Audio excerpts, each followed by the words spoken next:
Hello guys, அனைவருக்கும் வணக்கம். வின்னெக்ஸ் class அகாடமியிலேருந்து நான் ரூபிகா பேசுகிறேன். நம்ம வரப்போகிற தேர்வுகளுக்கு பயனுள்ள வகையில் தொடர்ந்து பாலிட்டிக்கான வீடியோஸ் நம்ம சேனலில் போட்டுட்டு வந்துட்ருக்கோம். இது வரைக்கும் அந்த வீடியோஸ்லாம் பார்க்காதவங்க பார்த்துட்டு வந்துடுங்க.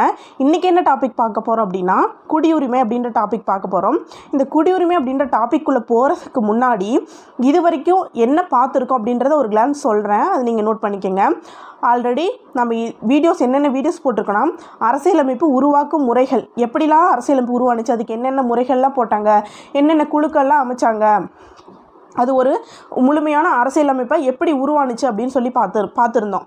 அடுத்து அரசியலமைப்பினுடைய சிறப்பியல்புகள் பார்த்துருந்தோம். சேலியன்ட் ஃபீச்சர்ஸ் அப்படின்னு சொல்லுவாங்க, அது பார்த்துருந்தோம்.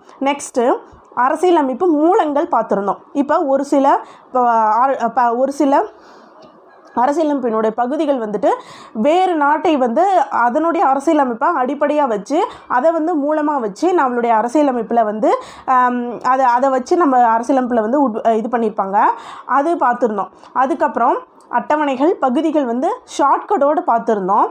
அதுக்கப்புறம் என்ன பார்த்துருந்தோம், யூனியன் முகவுரை பார்த்துருந்தோம். முகவுரை, அரசியலமைப்பினுடைய முன்னுரை அப்படின்னு சொல்லப்படக்கூடிய முகவுரை பார்த்துருந்தோம். எல்லாமே ஃபுல் டீட்டெயிலோட வீடியோ இருக்குது. நீங்கள் வீடியோ பார்த்தாலே போதும். இதை பார்த்துட்டு நீங்கள் ஸ்கூல் புக்ஸை ஒன் டைம் ரீட் பண்ணாலே நீங்கள் நல்லா ஸ்கோர் பண்ணலாம் பாலிட்டியில். நெக்ஸ்ட்டு ஒன்றியமும் யூனியன் பிரதேசங்களும் அதனுடைய எல்லைகள் பகுதி 1 அதை பற்றி சொல்லுது இல்லைங்களா, அதை பார்த்துருந்தோம். இப்போ அட்டவணைகள் பகுதிகள்னு சொல்லி பார்த்தோம் இல்லைங்களா, நம்மளுடைய அரசியலமைப்பில் இன்றைக்கி தேதியின் அடிப்படையில் எத்தனை பகுதிகள், எத்தனை அட்டவணைகள், எத்தனை சரத்துகள்ங்க இருக்குது. நீங்கள் ஆல்ரெடி பார்த்துருந்தீங்கன்னா இப்போ நீங்கள் டக்குன்னு உங்களுக்கு மைண்டில் ஞாபகம் வந்திருக்கும். எத்தனை பகுதிகள்ங்க? 25 பகுதிகள். 25 பகுதி இருக்குது. 12 அட்டவணை இருக்குது. 495 ப்ளஸ் ஆர்டிகல்ஸ் இருக்குது அப்படின்னு சொல்கிறாங்க. அதாவது சரத்துகள் இருக்குது. இப்போ இந்த 25 பகுதிகளில் முதல் பகுதி என்னங்க?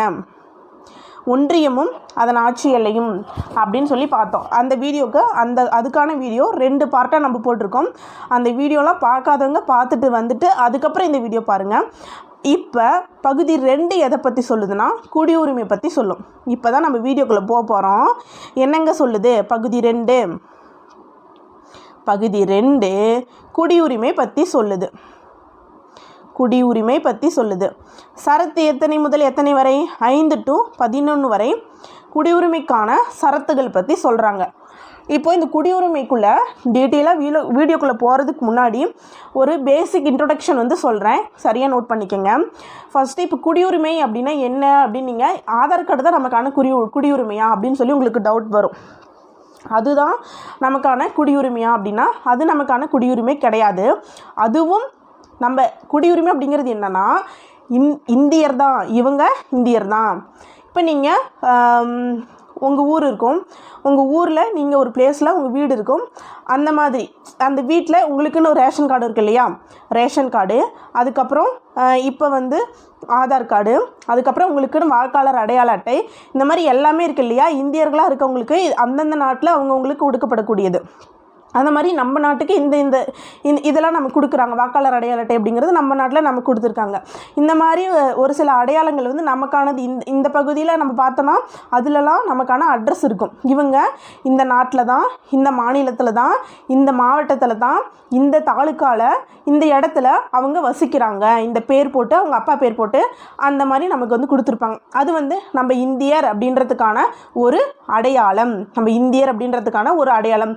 இந்திய நாட்டில் தான் நம்ம இருக்கோம். இந்திய நாட்டில் இந்த மாநிலத்தில் தான் இவங்க இருக்காங்க. இந்த மாநிலத்தில் இந்த குறிப்பிட்ட மாவட்டத்தில் தான் இருக்காங்க. இந்த குறிப்பிட்ட மாவட்டத்தில் இந்த குறிப்பிட்ட ஒரு பிளேஸில் ஒரு ஊரில் இவங்க இருக்காங்க அப்படின்றத சொல்லி குறிக்கக்கூடியது தான் குடியுரிமை அப்படின்னு சொல்லலாம். இதுக்கு சில பேர் யோசிச்சுட்டு இருப்பாங்க, ஆதார் கார்டு தாங்க நமக்கான குடியுரிமை, அதுதாங்க நம்மளுடைய குடியுரிமையை அடையாளப்படுத்துது அப்படின்னு சொல்லி நினச்சிட்டு இருப்பாங்க. அது மட்டுமே கிடையாது அப்படின்னு சொல்லி நீங்கள் அது மட்டும்தான் அப்படின்னு சொல்லி நீங்கள் நினச்சிட்டு இருக்கக்கூடாது. சரி, இப்போ வந்து குடியுரிமை என்னென்னா ஒரு பேசிக் வந்து பார்த்தாச்சு. இப்போ இந்த 5 to 11 இப்போ குடியுரிமை எப்படிலாம் கொடுக்கலாம், யார் கொடுக்கலாம், அதுக்கான வரைமுறைகள் என்ன அப்படிங்கிறத அந்த சரத்துகளில் சொல்லியிருப்பாங்க. அதுக்கு முன்னாடி குடியுரிமை பெறும் வழிகள் இருக்கு இல்லையா, அது குடியுரிமை பெறும் வழிகள் மற்றும் குடியுரிமை இழக்கும் வழிகள்னு சொல்லிட்டு ஒரு சில இது இருக்குது. குடியுரிமை பெறும் வழிகள் அப்படின்னா என்னென்னா, இப்போ நான் இங்கே வந்து குடியுரிமை பெறும் வழிகள் 5 முறைகளில் நம்ம குடியுரிமை பெறலாம். இலக்கு முறைகள் அப்படின்னா 3 முறைகளில் குடியுரிமை இழக்கலாம். இதன் அடிப்படையில் ஒருத்தவங்க குடியுரிமை வாங்குறாங்க அப்படின்னா இந்த ரூல்ஸ்லாம் இருக்குது. பிறப்பின் அடிப்படையில் குடியுரிமை வாங்கலாம், பதிவு செய்வதன் அடிப்படையில் குடியுரிமை வாங்கலாம், அப்படிலாம் வந்து நமக்கு ரூல்ஸ் அண்ட் ரெகுலேஷன்ஸ் வந்து கொடுத்துருக்காங்க. அதே போல் குடியுரிமை நம்ம இழக்கிறோம் அப்படின்னா அதுக்கு இழக்கக்கூடிய முறைகள் ஒரு 3 முறைகளில் குடியுரிமை இழக்கப்படுது. அதாவது இழக்கப்படுதுன்னா, நீங்கள் இந்தியர் கிடையாது, உங்களுக்கான குடியுரிமை பறிக்கப்படுது, இப்போ இந்திய நாட்டில் எந்த ஒரு உரிமையும் அவங்களுக்கு கிடையாது அப்படின்றது தான் அதற்கான மீனிங்கு. இப்போ வந்துட்டு இந்த குடியுரிமைக்குள்ளே டீட்டெயிலாக பார்க்கலாம். ஒவ்வொரு இதாக நம்ம பேசிக்லேருந்து போகலாம். ரொம்ப கவனமாக கவனிங்க, ரொம்ப ஈஸியாக தான் இருக்கும். நல்லா இந்த வீடியோ நல்லா கவனிச்சுட்டு புக்கில் போய் பார்த்தீங்கன்னா, புக்கில் வந்து 8th புக்லேயும் 10th புக்லேயும் நமக்கு இருக்கும். அதை நீங்கள் பார்த்தீங்கன்னா, இதை பார்த்துட்டு அந்த புக் ஒரு டைம் படிச்சிங்கன்னா ரொம்ப ரொம்ப ஈஸியாக இருக்கும். இந்த குடியுரிமையிலேருந்து ரொம்ப டீப்பாலாம் கொஷின் கேட்க மாட்டாங்க, ரொம்ப ரொம்ப ஈஸியாக தான் கேட்பாங்க. ஈஸியாக நம்ம ஸ்கோர் பண்ணலாம். சரிங்களா? இப்போ இந்த குடியுரிமையை ஃபஸ்ட்டு இந்த குடியுரிமைனா என்னங்க இங்கிலீஷில்? சிட்டிசன்ஷிப் அப்படின்னு சொல்லுவாங்க. சிட்டிசன் அப்படின்னா என்னென்னா சிவிஸ் அப்படின்றது ஒரு லத்தீன் மொழிச்சொல். என்ன மொழிச்சொல்? லத்தீன் மொழிச்சொல். அதற்கான மீனிங் என்னென்னா நகர அரசில் வசிப்பவர். இதிலேருந்து கொஷின் வருமானா கண்டிப்பாக இதிலேருந்து வருங்க. புக்கில் இந்த டேட்டா இருக்குது. Group 4 அப்படிங்கும்போது புக்கில் இருந்து மட்டுமே கேட்பாங்க, ஈஸியாக ஸ்கோர் பண்ணலாம். அப்போ புக்கிலேருந்து நமக்கு கொஷின் கேட்கும்போது அந்த கொஷின்லேருந்து நம்ம ஒரு தப்பு கூட பண்ணிடக்கூடாது. சரிங்களா? அடுத்து இப்போ நான் ஆல்ரெடி சொல்லியிருப்பேன், பழைய வீடியோவில் நம்ம போட்டிருப்போம் இல்லையா, குடியுரிமை அப்புறம் வந்துட்டு அடிப்படை உரிமைகளாக இருந்தாலும் சரி, எல்லாமே ஒரு சில பகுதிகள் வந்துட்டு வேறு நாட்டு அரசியலமைப்பிலிருந்து அடிப்படையாக வச்சு நம்ம நாட்டில் பெறப்பட்டிருக்கும் அப்படின்னு சொல்லியிருக்கோம். அதுபோல் இந்த குடியுரிமை எந்த நாட்டு அரசியலமைப்பிலிருந்துங்க பெறப்பட்டுச்சு அப்படின்னா இங்கிலாந்து. என்னது? இங்கிலாந்து. இது பல வீடியோ பார்த்தவங்களுக்கு கண்டிப்பாக இது தெரிஞ்சிருக்கும். குடியுரிமை அப்படிங்கிறது இந்தியாவினுடைய குடியுரிமை அப்படிங்கிறது இங்கிலாந்து நாட்டு அரசியலமைப்பிலிருந்து பெறப்பட்டது. நம்ம நாட்டில் எத்தனை குடியுரிமை இங்கே பின்பற்றப்படுது அப்படின்னா ஒற்றை குடியுரிமை. இதே அமெரிக்காலாம் என்னென்னா இரட்டை குடியுரிமை முறை பின்பற்றப்படுகிறது. அங்கே இரட்டை குடியுரிமைனா என்ன மீனிங்னா, ஓவராலாக நாட்டுக்கு ஒரு குடியுரிமை, அந்தந்த மாகாணங்களுக்கு ஒரு குடியுரிமை, அதனால் அது இரட்டை குடியுரிமை அப்படின்னு சொல்லுவாங்க. இங்கே நம்ம நாட்டில் இந்தியாவில் ஒற்றை குடியுரிமை முறை பின்பற்றப்படுகிறது. இதுவும் நம்ம முன்னாடி அரசியலமைப்பினுடைய சிறப்பியல்புகள் இருக்கு இல்லையா, அதிலே நம்ம பார்த்துருப்போம். இப்போ இந்திய நாட்டினுடைய முதல் குடிமகன் யாருங்க? குடியரசுத் தலைவர். இந்திய நாட்டின் முதல் குடிமகன் இந்திய குடியரசுத் தலைவர். இந்தியாவினுடைய குடியுரிமை உள்துறை அமைச்சகத்தின் கீழ் வருகிறது அப்படின்னு சொல்கிறாங்க. நெக்ஸ்ட்டு நம்மளுக்கு புக்கில் ஒரு பாக்ஸ் கொடுத்துருப்பாங்க. அதாவது நாட்டுரிமைன்னு ஒன்று இருக்குது, குடியுரிமைன்னு ஒன்று இருக்குது. ரெண்டுக்கான டிஃப்ரென்ஸ் என்னங்க? நாட்டுரிமைன்னா என்ன, குடியுரிமைன்னா என்ன? நமக்கே நாட்டுரிமைனாலும் குடியுரிமை ஒன்று தானே அப்படின்னு தானே தோணுது. ஆனால் ரெண்டும் வேறு. நாட்டுரிமை அப்படின்னா இயல்பான முறையில் பெறக்கூடிய உரிமை. பூர்வீகம், இந்த நாட்டில் தான் நீங்கள் பிறந்தீங்க, இங்கே இந்த இனத்தில் தான் பிறப்பு, பூர்வீகம், இனம், அதன் அடிப்படையில் ஒருத்தர் அந்த குறிப்பிட்ட நாட்டினர் அப்படின்னு சொல்லக்கூடியதான் நாட்டுரிமை அப்படின்னு சொல்கிறாங்க. சட்ட நடைமுறைகளுக்கு உட்பட்டு ஒரு நாட்டினுடைய அரசாங்கத்தால் தனி ஒருவருக்கு மட்டுமே வழங்கக்கூடியது குடியுரிமை அப்படின்னு சொல்கிறாங்க. இதுக்கான டிஃப்ரென்ஸ் வந்து புரிஞ்சிருக்கும். ஒருவர் தனது நாட்டுரிமை மாற்ற முடியாது, ஆனால் குடியுரிமை மாற்ற முடியும். நம்ம சொன்னோம் இல்லையா, குடியுரிமை பெருமொழிகள் இலக்கு முறைகள். உங்களுக்கு ஒருவேளை இந்திய குடிமகனாக இருக்க பிடிக்கல அப்படின்னா நீங்கள் எனக்கு இந்த குடியுரிமை வேணாம் அப்படின்னு சொல்லி எழுதி கொடுத்துட்டு நீங்கள் வேறு நாட்டில் போய் நீங்கள் குடியுரிமை வாங்கிக்கலாம். அதுதான் வந்து குடியுரிமையை வந்து மாற்ற முடியும். ஆனால் இப்போ நீங்கள் பிடிக்கல, நீங்கள் வேறு நாட்டில் குடியுரிமை வாங்கிட்டீங்க, ஆனால் நீங்கள் இந்தியர் அப்படிங்கிறத யாராலையும் மாற்ற முடியாதுல்ல, அதுதான் நாட்டுரிமை அப்படின்னு சொல்லி சொல்கிறாங்க. நெக்ஸ்ட்டு, குடியுரிமை அப்படின்ற சொல்லுக்கு அரசியலமைப்பின் சட்டத்தில் எங்கேயுமே வந்து இதுதான் குடியுரிமை அப்படின்னு சொல்லி யாருமே வந்து ஒரு வரையறை வந்து சொல்லலை. அப்போ அரசியலமைப்பு என்ன சொல்லியிருப்பாங்க அப்படின்னா, அரசியலமைப்பு இப்போ நமக்கு எப்போங்க அரசியலமைப்பு நடைமுறைக்கு வந்துச்சு? ஜனவரி 26, 1950 நடைமுறைக்கு வந்திருக்கும். அந்த டேட்டின் அடிப்படையில் அந்த டேட்டின் அடிப்படையில் அரசியலமைப்பு நடைமுறைக்கு வரும்போது யார் யார் இந்திய குடிமகன்களாக இருப்பார்கள் அப்படின்றத சொல்லக்கூடியது தான் இந்த குடியுரிமை. இதை மட்டும்தான் இந்த குடியுரிமை அப்படின்ற பகுதியில் வந்து சொல்லியிருக்காங்க அப்படின்னு சொல்லி சொல்கிறாங்க. இது பின்னாடி இன்னொரு விஷயம் ஒரு ஆர்டிக்கல் வந்து சொல்லியிருப்பாங்க. என்னென்னா, பின்னால் இது இப்போதைக்கு இதை தான் நாங்கள் சொல்லுவோம், பின்னால் இதற்கான உரிமை யாருக்கு இருக்குன்னா பாராளுமன்றத்துக்கு தான் இருக்குது. அதன் அடிப்படையில் தான் சட்டங்கள் இயற்றிருப்பாங்க. பல்வேறு சட்டங்கள் இது வரைக்கும் 9 முறை திருத்தப்பட்டிருக்கும். 1955 முதல்ல சட்டம் இயற்றப்பட்டு அதுக்கப்புறம் 9 முறை வந்து சட்டம் வந்து திருத்தப்பட்டிருக்கும். சரிங்களா? அது நம்ம பின்னாடி பார்க்கலாம். இப்போ ஃபஸ்ட்டு வந்து இந்த கூட்டில் கூட வச்சுருவாங்க. எப்படி கொஷின் கேட்பாங்க அப்படின்னா, இப்போ இந்த குடியுரிமை அப்படிங்கிறது அரசியலமைப்பில் வரையறை கொடுக்கப்பட்டிருக்கா அப்படின்னு கேட்பாங்க. அதாவது கொடுக்கப்பட்டிருக்கிறது அப்படின்னு சொல்லி சரியா தப்பா அப்படின்னு கூட சொல்லலாம், இல்லை கொடுக்கப்படவில்லை சரியா தப்பா அப்படின்னு கூட சொல்லலாம். அப்போ அதில் என்னதாங்க சொல்லியிருக்காங்க அப்படின்னா, அந்த டேட்டின் அடிப்படையில் அரசியலமைப்பு நடைமுறைக்கு எப்போங்க வந்துச்சு?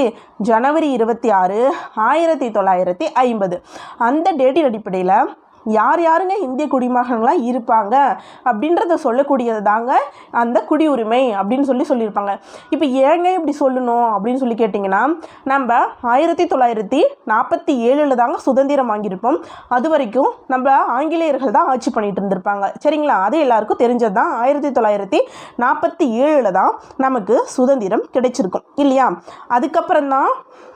அதுக்கப்புறம் நடந்த கதைலாம் தெரியும். எப்படி அரசியலமைப்பு உருவாக்குனாங்க? நமக்காக, மக்களுக்காக, மக்களே எழுதப்பட்ட ஒரு அரசியலமைப்பு தான் நம்மளுடைய அரசியலமைப்பு. சரிங்களா?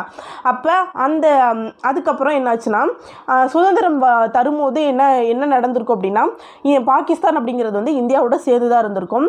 அதுக்கப்புறம் பிரிஞ்சு பாகிஸ்தான் வந்து தனி நாடாக ஆக்கியிருப்பாங்க, நம்ம இந்தியா வந்து தனி நாடாக ஆக்கியிருப்பாங்க.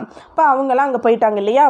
அப்போ இங்கே இந்தியாவில் இருக்காங்கன்னா அவங்களுக்கு இந்தியாவில் இருக்கக்கூடியவங்களுக்கான குடியுரிமை பற்றி சொல்கிறதுக்காக தான் இந்த முதல்ல எழுதியிருப்பாங்க. அதுக்கப்புறம் நான் முன்னாடி சொன்ன மாதிரி ஒரு ஆர்டிக்கலில் சொல்லியிருப்பாங்க, இதுக்கு மேலே அதற்கான உரிமை யாருக்கு இருக்குன்னா பாராளுமன்றத்துக்கிட்ட தான் இருக்கும் அப்படின்னு சொல்லியிருக்காங்க. நெக்ஸ்ட்டு, குடியுரிமை பெறுவது மற்றும் ரத்து செய்தல் வழிமுறைகள் பற்றி எதுவும் குறிப்பிடலை அப்படின்னு வந்து சொல்லப்பட்டிருக்கு. இப்போ இந்த பாராளுமன்றம், அப்போ நீங்கள் சொன்னீங்க இப்போ பெறுதல் வந்து 5 முறைகள் பெறலாம், ரத்து செய்தல் வந்து 3 முறைகள் பெறலாம், அப்போ அதெல்லாம் சொல்லாமலே நீங்கள் சொன்னீங்களா அப்படின்னு கேட்டிங்கன்னா அப்படி கிடையாது. அது வந்து நம்ம நாட்டோட ரூல்ஸ் அண்ட் ரெகுலேஷன்ஸ். சரிங்களா? நம்ம பாராளுமன்றம் வந்து அந்த விதிமுறைகளை வந்து சொல்லியிருப்பாங்க.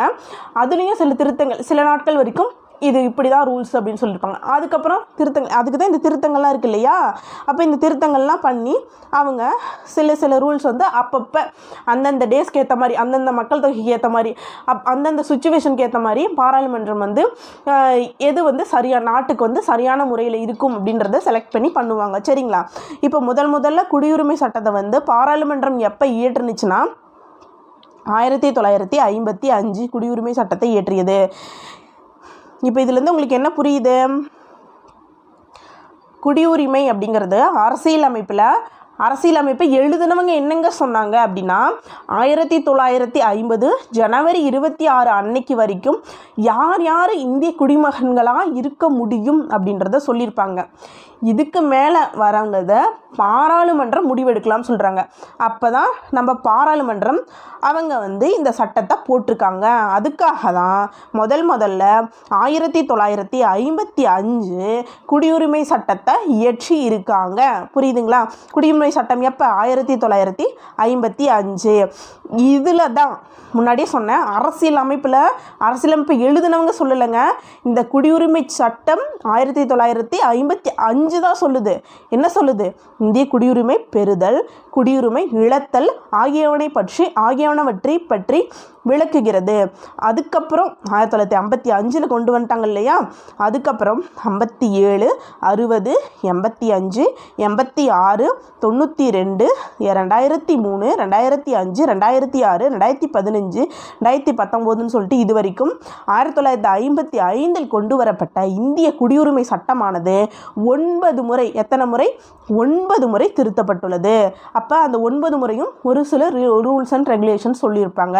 அதன் அடிப்படையில் தான் இந்த 2019 ஒரு 3 நாடுகள் வந்து சொல்லி 2014 அந்த நாட்டிலேருந்து வந்தவங்க, அதாவது இஸ்லாமியர் அல்லாத அப்படின்னு சொல்லி ஒரு பிரச்சனை கூட போயிட்டு இருந்துச்சுங்களே இல்லைங்களா 2019 அது வந்து கொண்டு வந்திருப்பாங்க.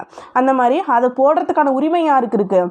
பாராளுமன்றத்துக்கு தான் இருக்குது. இப்போ இந்த ரூல்ஸ் அண்ட் ரெகுலேஷன்ஸை அரசியல் அமைப்பில் சொல்லலை, பாராளுமன்றம் சட்டத்தின் அடிப்படையில் தான் இதை வந்து சொல்லப்படுது. சரிங்களா? இப்போ இது வரைக்கும் என்னங்க பார்த்துருக்கோம்?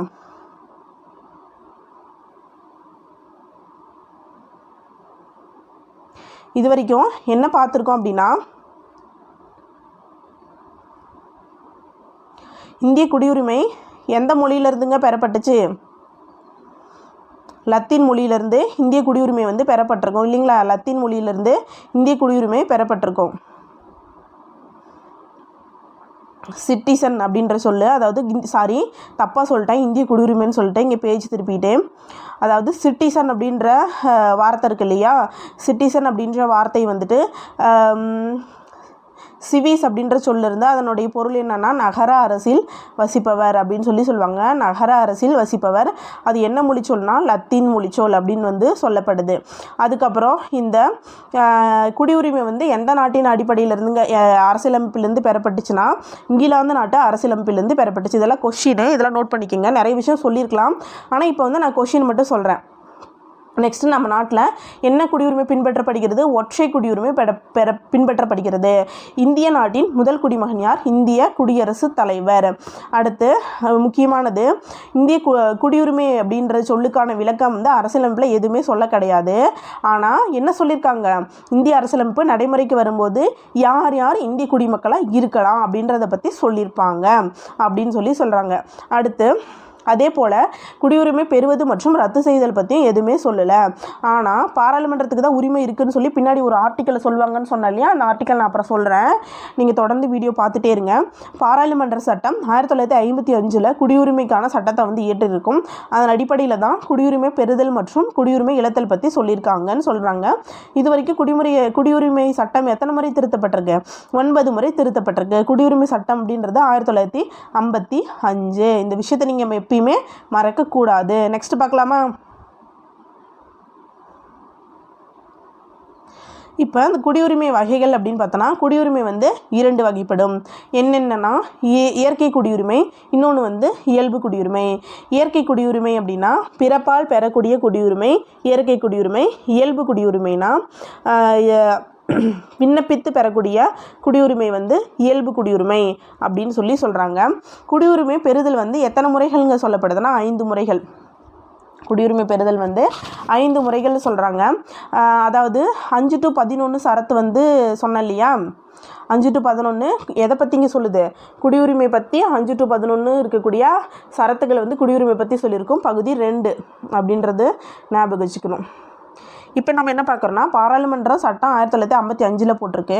அதன் அடிப்படையில் குடியுரிமை பெறுதலை வந்து 5 முறைகளில் வந்து சொல்லுது இல்லையா. அது என்னென்ன முறைகள்? ஃபஸ்ட்டு வந்து பிறப்பின் மூலம், வம்சாவளிவின் மூலம், பதிவின் மூலம், இயல்புரிமையின் மூலம், பிரதேச நாடுகள் இணைவின் மூலம் அப்படின்னு சொல்லிட்டு 5 முறைகள் சொல்கிறது. இழத்தல் அப்படிங்கும்போது தானாக முன் வந்து துரத்தல், இல்லைன்னா அதாவது வேறு நாட்டில் குடியுரிமை பெறும்போது நம்ம நாட்டில் இருக்கக்கூடிய குடியுரிமை வந்து தானாக கட்டாயிரும். அடுத்து இல்லைன்னா இந்திய குடியுரிமை முடிவுக்கு கொண்டு, ஏதாவது தப்பு செஞ்சாங்க அப்படின்னா அவங்களுடைய குடியுரிமை வந்து முடிவுக்கு கொண்டு வந்து விடுதல். அதுதான் வந்து சொல்கிறாங்க 3 முறைகள். ஃபஸ்ட்டு இந்த 5 முறைகள் வந்து பார்க்கலாம். ஃபஸ்ட்டு பிறப்பின் மூலம். இந்தியாவில் 1950 ஜனவரி 26 அல்லது அதன் பிறகு அதே சமயம் 1987 ஜூலை 1க்கு முன்பு பிறந்த ஒரு நபர் அவரது பெற்றோர்கள் எந்த நாட்டினராக இருந்தாலும் இந்திய குடியுரிமை பெறுகிறார் அப்படின்னு சொல்கிறாங்க. இதுக்கு ஒன்றுமே இல்லைங்க, என்ன இது குழப்புது அப்படின்னு சொல்லி நீங்கள் யோசிக்க வேணாம். அதாவது முதல்ல வந்து சொன்னாங்க இல்லையா 1950 ஜனவரி 26 அன்னைக்கு வரைக்கும் அன்றைக்கி வந்து என்ன சொல்லியிருப்பாங்கன்னா யார் யார் இந்திய குடிமகனும் இருக்கலாம் அப்படின்றத பற்றி சொல்லியிருப்பாங்க. அதே வந்து 1987 ஜூலை 1 வரைக்கும் என்ன ரூல்ஸ் இருந்துச்சுன்னா, அவங்க அப்பா அம்மா ஒரு குழந்தை வந்து இந்தியாவில் பிறக்குது அப்படின்னா அவங்களுடைய பெற்றோர்கள் வந்து வேறு நாட்டினராக இருந்தாலும், ஆனால் அந்த குழந்தை வந்து இங்கே பிறந்துருச்சு, இங்கே பிறந்ததுனாலே அந்த குழந்தை வந்து இந்திய குடிமகனாக ஆக முடியும் அப்படின்ற ரூல்ஸ் வந்து இருந்திருக்கும். எப்போனா 1950 டு அந்த 1987 ஜூலை 1 அந்த காலகட்டம் வரைக்கும். அதுக்கப்புறம் ஜூலை 1 1987 அதற்கு பின்னாடி என்ன நடக்குதுன்னா, இந்தியாவில் பிறக்கும் குழந்தைகளின் பெற்றோரில் ஒருவர் அச்சமயத்தில் இந்திய குடிமகனாக இருத்தல் வேண்டும். ஃபஸ்ட்டு வந்து அந்த 1987 ஜூலை 1க்கு முன்னாடி வரலும் இங்கே ஒரு குழந்தை பிறந்துருச்சுனாவே அது இந்திய குடிமகன் தாங்க அப்படின்னு சொல்லுது. அதுக்கப்புறம் 1987க்கு பின்னாடி ஒரு குழந்தை பிறந்துச்சுன்னா பெற்றோரில் ஒருவர் வந்து இந்திய குடிமகனாக இருத்தல் வேண்டும் அப்படின்னு சொல்கிறாங்க. அதுக்கப்புறம் 2004 டிசம்பர் 3க்கு மற்றும் அதற்கு பின் இந்தியாவில் பிறந்தவர்கள் பிறப்பால் குடியுரிமை பெறுகின்றனர். பிறப்பால் குடியுரிமை பெறலாம் அல்லது பெற்றோரில் ஒருவர் இந்திய குடிமகனாகவும் மற்றொருவர் சட்டவிரோத இந்தியாவில் குடிபெயர்ந்தராகவும் இல்லாதிருந்தால் குடியுரிமை பெறலாம். அதாவது ஒருத்தர் வந்து இந்தியாவினுடைய குடிமகனாக இருக்கணும், அதே போல் ஒருத்தர் மட்டும் வாங்கி இருந்தால் போதாது, இன்னொருத்தர் வந்து சட்டவிரோதமாக வந்துருக்கூடாது. அவங்க வந்ததுக்கான முழுமையான ரீசன் வந்து தெரிஞ்சிருக்கணும், ஒரு சரியான காரணங்கள் வந்து இருக்கணும். சட்டவிரோதமாக நாட்டுக்கு இது துரோகம் இழைக்கிறதுக்காகவோ இல்லை வேறு எதுக்காகவோ சட்டவிரோதமாக வந்திருக்கக்கூடாது அப்படின்னு சொல்கிறாங்க. நெக்ஸ்ட்டு வம்சாவளியின் மூலம். இப்போ முதல்ல 1950 ஜனவரி 26 முதல் 1992 டிசம்பர் 10க்கு முன்னாடி வரைக்கும் என்ன இருந்துச்சு அப்படின்னா, வெளிநாட்டில் நம்ம பிறந்திருந்தாலும் அவங்களுடைய அப்பா வந்து இந்திய குடிமகனாக இருந்தாங்க அப்படின்னா வம்சாவளியின் அடிப்படையில் அவங்க குடியுரிமை பெறலாம். ஆனால் டிசம்பர் 10 1992க்கு அப்புறம் வெளிநாட்டில் பிறந்தவர்களுடைய பெற்றோர் வந்து யாராவது ஒருத்தர் ஃபஸ்ட்டு 92க்கு முன்னாடி வரைக்கும் என்ன சொன்னாங்கன்னா, அப்பா வந்து கண்டிப்பாக இந்திய குடிமகனாக இருந்தால் மட்டும்தான் அந்த குழந்தைக்கு இந்திய குடியுரிமை தர முடியும் அப்படின்னு சொல்லியிருப்பாங்க. 92க்கு அப்புறம் யாராவது ஒருத்தர் அந்த குழந்தை பிறந்த சமயத்தில் இந்திய குடிமகனாக இருந்தால் அவர் இந்திய குடியுரிமை பெறலாம் அப்படின்றாங்க. அதுக்கப்புறம் 2004 ஒரு திருத்தம் கொண்டு வர்றாங்க இல்லையா, அப்போது வெளிநாட்டில் பிறந்தவர்கள் அவர்களுடைய பிறப்பினை 1 வருடத்திற்குள் அங்கேயே, இப்போ ஒரு வெளிநாட்டில் இருக்காங்கன்னா, இப்போ அமெரிக்காவில் இருக்காங்கன்னா அங்கே வந்து இந்தியாவுக்கான தூதரகம் இருக்கு இல்லையா, அங்கே போயிட்டு பதிவு செஞ்சுருக்கணும். ஒருவேளை ஒரு வருஷத்தில் எத்தனை வருஷத்தில் ஒரு குழந்தை பிறந்து 1 வருஷத்தில் அவங்க பதிவு செஞ்சுருக்கணும். பதிவு செய்யலை அப்படின்னா அவங்க இந்திய குடியுரிமை பெற முடியாது. எப்போ 2004 டிசம்பர் 3க்கு அப்புறமா அப்படின்னு சொல்கிறாங்க. இதெல்லாம் நோட் பண்ணிக்கோங்க எந்தெந்த இயர்னு. இவ்வளோ டீப்பாக குரூப் 4 கொஷின் கேட்க மாட்டாங்க. இருந்தாலும் இப்போ இருக்க காம்படிஷனுக்கு நம்ம தெரிஞ்சு வச்சுக்கிறது ரொம்ப ரொம்ப நல்லது. ஒன்றுமே இல்லை, டேட்டு தான்.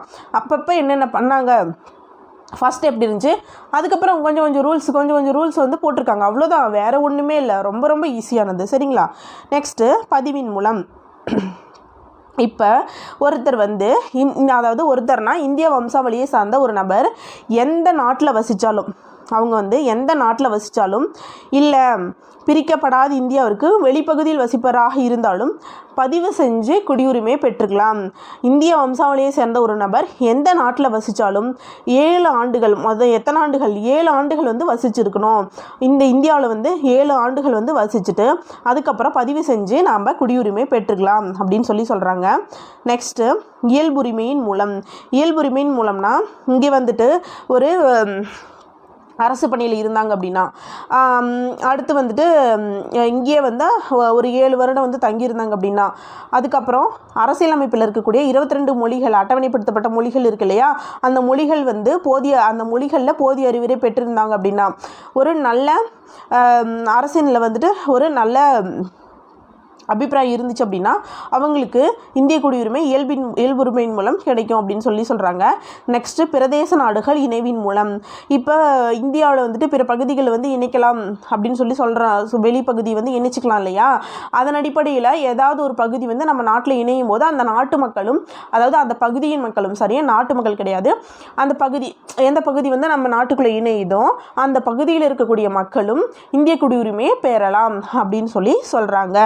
சரிங்களா. அதன் அடிப்படையில் தான் பாண்டிச்சேரி வந்து இந்தியாவில் இணைஞ்சிச்சு இல்லையா, அப்போ வந்து அந்த பாண்டிச்சேரியில் இருக்கவங்களுக்கு இந்திய குடியுரிமைக்கான ஆணை வந்து பாராளுமன்றம் வழங்கியிருக்கும். நெக்ஸ்ட்டு குடியுரிமையை இழத்தல். குடியுரிமை சட்டம் 1955 படி ஒருவர் தன் குடியுரிமையை சட்டத்தின் மூலமாக பெறப்பட்டதாகவோ அரசின் கீழ் முன்னுரிமையால் பெறப்பட்டதாகவோ இருக்கும் பட்சத்தில் பெற்ற குடியுரிமை துறத்தல், முடிவுரை செய்தல், இழத்தல் அப்படின்னு சொல்லிட்டு 3 வழிகளில் வந்து பண்ணலாம். நோட் பண்ணிக்கோங்க. துறத்தல், முடிவுரை செய்தல், இழத்தல் அப்படின்னு சொல்கிறாங்க. துறத்தல் அப்படின்னா எனக்கு வேணாம், எனக்கு குடியுரிமை வேணாம் அப்படின்னு சொல்லி அவங்களே வந்து எழுதி கொடுத்து எனக்கு வேணான்னு சொல்லிடுறது துறத்தல். அதுக்கப்புறம் வந்துட்டு தானாக கட்டாது முடிவுரை செய்தல் அப்படின்னா இப்போ வந்துட்டு நான் போயிட்டு வேறு நாட்டில் எனக்கு குடியுரிமை நான் வாங்குறேன் அப்படின்னா என்னோட இந்திய குடியுரிமை தானாகவே கட்டாயிரும் அப்படின்னு சொல்கிறது.